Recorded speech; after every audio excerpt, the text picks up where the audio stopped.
આમ આદમી પાર્ટી દરેક પ્રકારના તરકટ રચશે, દરેક પ્રકારના નાટકો રચશે અને લોકો છે તેમની સિમ્પથી મેળવશે. આ શબ્દ છે રાજુ કરપડા, જે એક સમયે આમ આદમી પાર્ટીના નેતા હતા અને હવે તે ભારતીય જનતા પાર્ટીના ઉમેદવાર અને નેતા છે અને તેમણે પ્રહાર કર્યા છે ગોપાલ ઇટાલિયા પર, કેમ કે સુરતના અલથાણની ઘટનાએ ચકચાર મચાવ્યો છે. વૈષ્ણવજન તો તેને કહીએ જે પીડ પરાઈ જાનાને રે.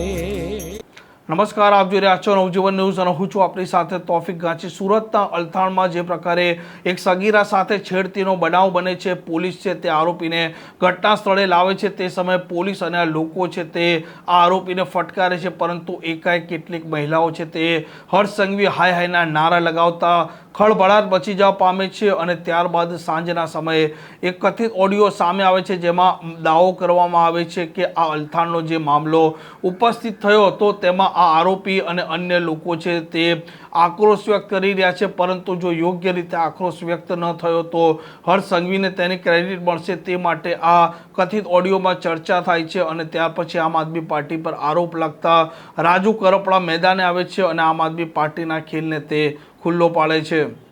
નમસ્કાર સાથીઓ, હું રાજુ કરપડા. ફરી એકવાર મારી ભવિષ્યવાણી તો સાચી પડી, પણ મેં વિચાર્યું નહોતું એટલી હલકાઈ પર આમ આદમી પાર્ટીના નેતાઓ ઉતરી પડ્યા.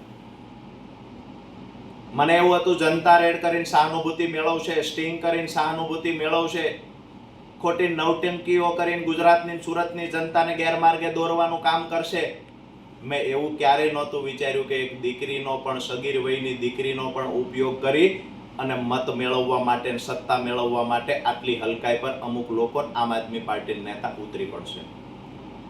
આજે સુરતની ઘટના એક ગુજરાતી હોવાના નાતે ખરેખર શરમથી માથું ઝૂકી જાય.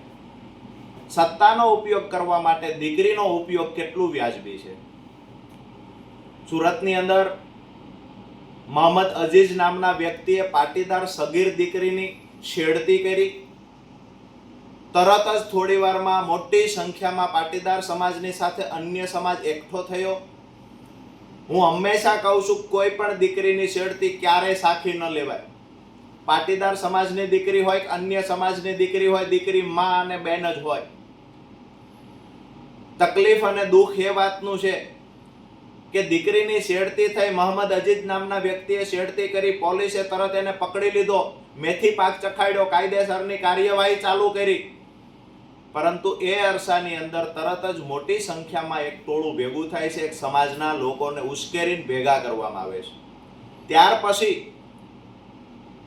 આયોજનપૂર્વક ત્યાં દેકારો હલ્લાબોલ કરી ભાજપની વિરુદ્ધમાં નારા લગાવવામાં આવે છે, ભાજપની વિરુદ્ધમાં આક્રોશ ઊભો કરવાની કોશિશ કરવામાં આવે છે. ખરેખર છેડતી સાથે પાર્ટીને કાંઈ લેવા દેવા ન હોય.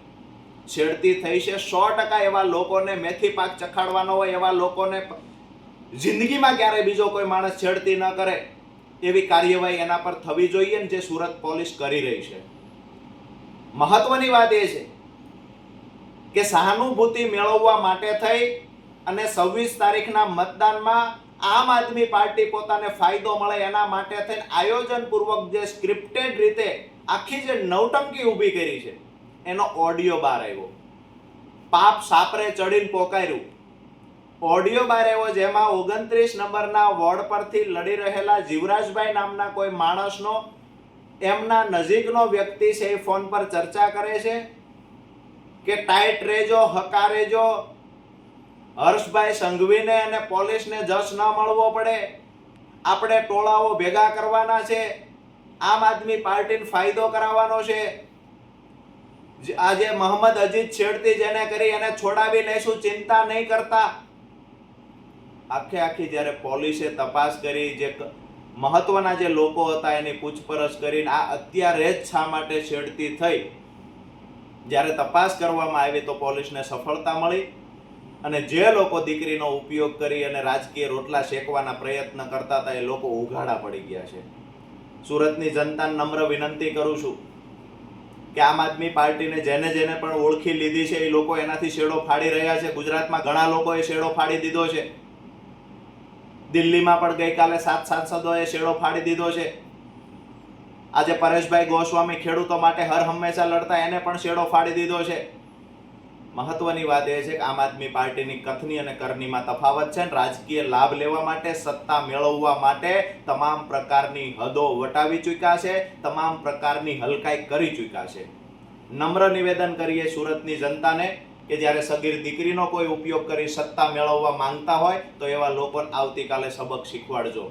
ગુજરાતની ખમીરવંતી જનતાને વિનંતી કરું છું, સુરતની ખમીરવંતી જનતાને, સોમાની જનતાને વિનંતી કરું છું કે તમામની બેન દીકરી આપણી બેન દીકરી છે, પણ બેન દીકરીના નામે કોઈ રાજકીય રોટલો છે કે તો એને મતદાનના દિવસે ગાલ પર તમાચો મારવાનું કામ પણ આપણે કરવું જોઈએ. આમ રાજુ કરપડાનું કહેવું છે કે પહેલાં પણ તે કહી ચૂક્યા છે કે ચૂંટણી જ્યારે જ્યારે નજદીક આવશે ત્યારે આમ આદમી પાર્ટી અલગ અલગ નાટકો અને તરકટ રસ્તે અને સિમ્પથી મેળવવા માટે પણ તે આ પ્રકારના વિક્ટીમ કાર્ડ ખેલશે. જો કે હવે તે ખુલ્લો પડી ગયો છે તેમ પણ તેમણે કહ્યું હતું. આ પ્રકારના સમાચાર માટે નવજીવન ન્યૂઝ ચેનલ સાથે જોડાયેલા રહો. નમસ્કાર.